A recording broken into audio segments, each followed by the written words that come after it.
Hello বন্ধুরা, এখন বাজে একটা। তো আমি এই যে একটার সময় এখন দেখো মুড়ি আর চা নিয়ে বসেছি নাস্তা করার জন্য। তো সকাল থেকে অনেক কাজ করলাম, আজকে মকর সংক্রান্তি, তাই ঘরে অনেক কাজ ছিল। তো কাজ টাজ করে স্নান টান করে এখন চা খেতে বসলাম, পুজো টুজো দিয়ে দিলাম।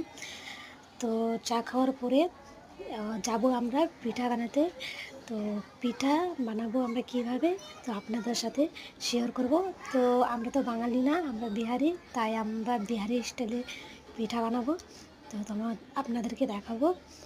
তো চলো আপনাদেরকে দেখাচ্ছি পিঠা বানানো। তো দেখো গাইস, যে পিঠা হচ্ছে আমাদের। তো বন্ধুরা, এটা আমার শাশুড়ি পিঠা বানাচ্ছে। তো আজকে ছিল এটাই, আবার দেখা হচ্ছে কোনো পিঠাটা সবাই।